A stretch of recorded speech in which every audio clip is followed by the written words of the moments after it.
Hi, this is Craig Stocks here for Utah Desert Remote Observatories, a location where you can either host your telescope remotely or rent one of our telescopes to image the night sky. I recently posted this image of the M81 and M82 galaxies, along with the three component pieces that make up the image, the dust, the stars, and the galaxies, and suggested that you might want to try combining them on your own in Photoshop. And I gave some kind of brief instructions in the post, but I wanted to give a little bit more detailed instructions on how that works. So let me show you the easy way to combine images in Photoshop. So here are the three images that we'll use, and there's a couple different ways you can get these into Photoshop and each on their own layer. Probably the easiest way would be to just select all three and drag them into Photoshop, and it will open each one of them individually.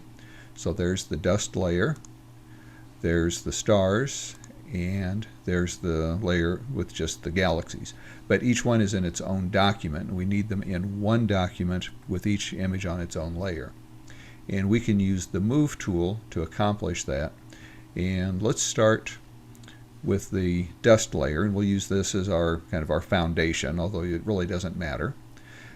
Let's go to the layer with the stars, and with the Move tool active, which you can activate from the toolbar or by tapping V for the Move tool, we'll click and hold and drag from inside the image up to the tab that has the document we want to drag it into.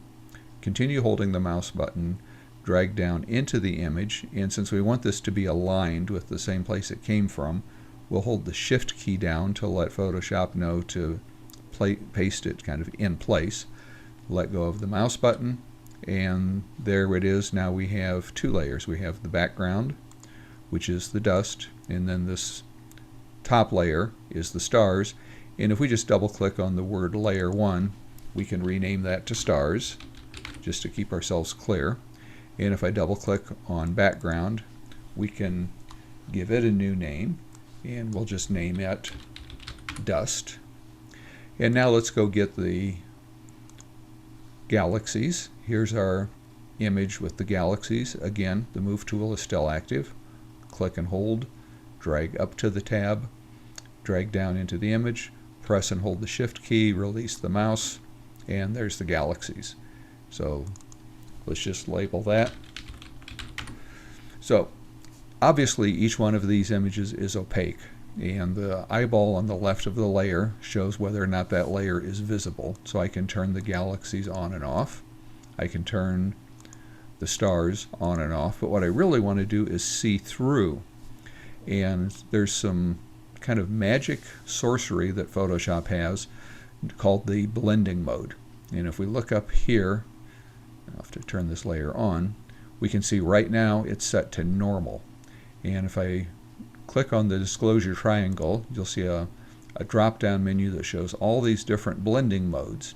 And what blending modes do is determine how this layer will interact with what's below. There's some that darken, some that lighten, some overlays, difference, subtraction, and so forth. The one we want to use right now is lighten, because what that does is it uses whatever's on this layer, and if it's lighter than what's below it, it shows up. If it's not lighter than what's below, it doesn't show. So it's going to use basically the lighter of either. It's a little bit like a double exposure. So now we have the galaxies turned on, and the stars are below it, and we can turn those galaxies on and off if we want. But we can't see through the stars because it's still in a normal blending mode. If we just change that also to lighten, now we're also looking through the star layer and through the galaxy layer, and we see the dust layer on the bottom. And the order here really doesn't matter as long as what's on top is in lighten blending mode. I could click and drag the stars up on top of the layer that has the galaxies, and it still looks the same. It's just taking the lightest pixel from each one of these three layers, and that's what we see. So that's kind of the basics of how you would combine those in Photoshop using layers.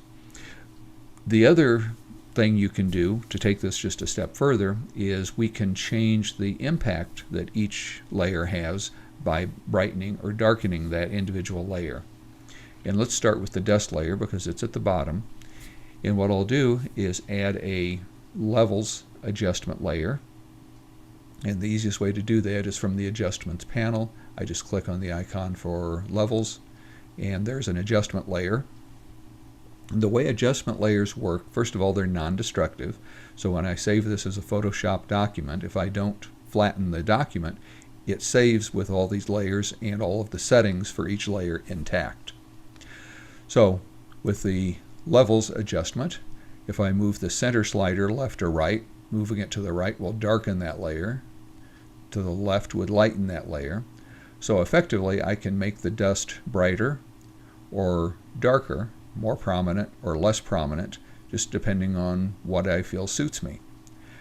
I can do the same thing with the galaxy and the stars, but there is a little bit of a trick.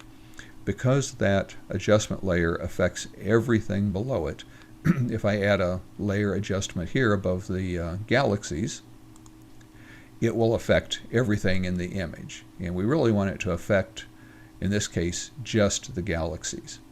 Well, the easy way to do that is to create what's called a clipping mask. But in effect, what we're doing is we're going to clip this adjustment layer to the pixel bearing layer below it so that it affects only that layer.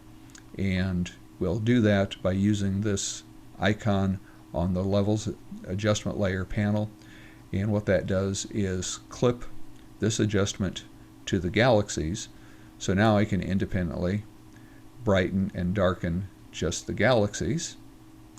And if we do the same thing for the stars, we'll add a levels adjustment layer, clip it to the star layer, and now I can kind of independently brighten or darken the stars. So if I want the stars to be less prominent and the galaxy to be more prominent, I can do that just by working with the levels adjustment. You can see when I brighten the galaxies, I'm also brightening a little bit of that background. So if I darken the blacks by moving the black slider to the right a little bit, we can regain the dark background from the dust. So this effectively lets you play with how prominent do you want each element to be. Do we want less dust, more galaxy, less star, more star, less dust? We can take the dust away altogether and just have the galaxies and the stars. Basically, you can just play around in this sandbox and find the combination that suits you best. I hope you found this little tutorial helpful. It's an easy way to experiment with layers and using the layer blending mode of Lighten to combine layers that are mostly dark or mostly black but have light colored features like galaxies or dust or stars that you would like to show through. If you have any questions, please drop that in the comments. If you like videos like this, you can like and subscribe to our YouTube channel where we post short tutorials like this. And again, this is Craig Stocks from Utah Desert Remote Observatories. We're online at utahdesertremote.com. And I hope you have a great day today and an even better night tonight under a clear, dark sky. Thanks.